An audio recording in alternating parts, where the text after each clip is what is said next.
It's my feel-good breakfast show.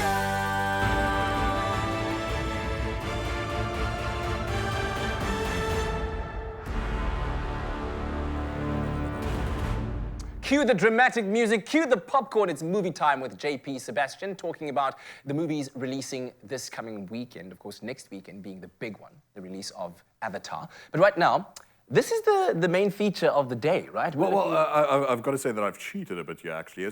I thought that I would have liked to have spoken about this movie last week, but it looks like such a good gem, such a prize that we missed it, and I want to make sure that we actually do say something about it. Okay, fantastic. But it's on circuit, and I want everyone to support it if they can. Interesting title, Nanny. Even more interesting poster. Scary enough looking poster. Agony, pain, paranoia, downward spirals. Am I dying? What's happening here? Oh, gee, yeah, it could get that deep. How about I show you a clip to help you out? In fact, no, let me lay some groundwork first, so you know exactly what you're looking at. It's called Nanny, which is a healthy enough start as an explanation. She is an immigrant from Senegal, this character who goes to New York City, where she finds an affluent white couple to au pair for.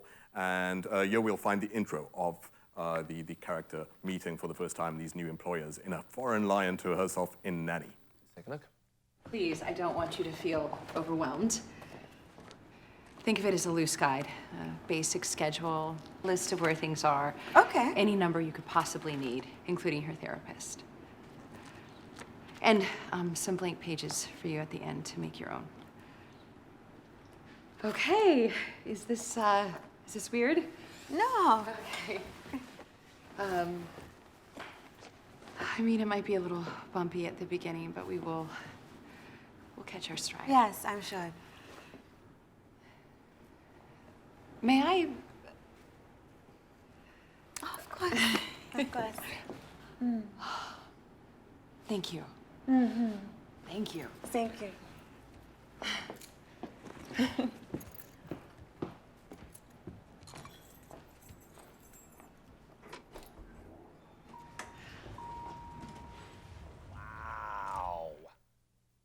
Wow, there was so much tension in that single clip. You could actually call it out each beat. It's there. It was like you had a big red light on your head. I know too, like if you're in a social situation, look over at Kat. If he's got that look in his eye, shuffle out the party. I'll give you the tension. Hint, hint. So obviously these are, well, one of the actresses obviously is more recognizable, Michelle Monaghan from Mission Impossible. Okay. And Anna Diop would be the obviously comparative newcomer and new there to this household situation, this domestic situation of a character who, as you can see, they both look like they're trying to put up a certain face. Obviously, it's an employment. Pleasantries. Yeah, you know, dotting the I's and crossing the T's and all that kind of stuff. But there's this deep-seated stuff going on in the background for her, of course. Right. She is from Senegal, like I said, and back home in Senegal, she has left a child, Lamine, a little boy, who, for immigration reasons, because she obviously has a hope of being a productive member of American society like anyone else, she has to hide this fact that she has this child because of the rigmarole and the in and out and the hurdling of United States immigration and foreign policy and all that kind of stuff. Also, I think that might jeopardize her with the employer. Yes. Wait, so what are your plans? Are you going to be permanent in my life? Yeah. I need you to take care of my child. Can I? Yeah, oh. And so this raises a question I think that this movie might bob at pretty well. And it's probably something that we don't like, maybe we conveniently try to avoid. But like the philosopher Bertrand Russell asked, who cuts the barber's hair? Oh, And so okay. very much the same way the paradox is, That. who nannies the nanny's baby back home all that far away? While the nanny's nannying. And South Africans can probably ask themselves this difficult question. Is something you got to make peace with? Is the job dignified? Et cetera, et cetera. But that's all the political stuff. Aside from that, though, you got a good sense, obviously, of tension and paranoia and horror and all that going on here, too. So she is haunted by a West African archetype mythological creature called Anansi, a spirit, a mythological figure. These names are probably like recognizable. Mamiwata as well, which is a great album by Yuma Sakela, by the way. And so these things are in and out between her dreams. Are they just parallels and reflections of the strife that she's going through and hiding in plain daylight one face and behind the scenes this other of the worry constantly that she's failing her child, that she's got this tension of this contradiction of trying to make money, but at the same time, are you neglecting your kid? And at the same time, you're facing this pressure of what looks like a very controlling figure. which, you know what, we'll find out in another clip, this relationship with Michelle. I feel like as a parent, I'm going to be touched by this movie particularly. Well, yeah, like imagine like just acting as if your child doesn't exist while you try to grind. And this is obviously the kind of tension that it results in. The nanny. Well, nanny. That's French Russia.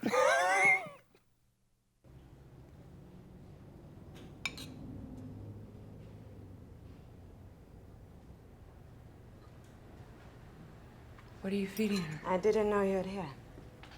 That's not what I asked you.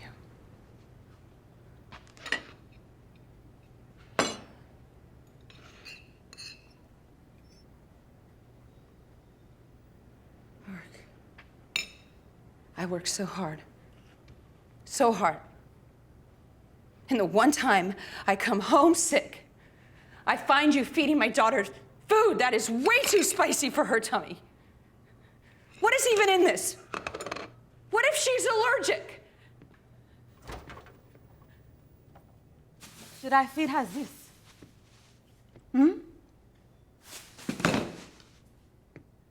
Or this? Or this? Since I've started, I have been buying her food or making some of my own. Did you ever wonder how your child was eating? Are you too busy to care? Okay. And when you can't make that face, you'd find a window a lot. and just dive. It's a lot going on. Well, okay. And what I like there about that, by the way, is as well is a lot of these movies we talk about the gaze of, say, privilege. What we as people of color look like lensed through the white affluent class and all that kind of stuff. But she finds her own voice within that scene as well. She's also captain of a ship. It's not to say that lensing is a bad thing necessarily, but there's an interesting twist here that the director Nikiatu Jusu takes, who is from Sierra Leone originally as well. So great African representation. Woohoo! Crossover with American talent too. Guys, this is out already. You need to be doing yourself a favor and checking this out. I'm going to this week. What I've got to say is tension. It's called Nanny. Check it out.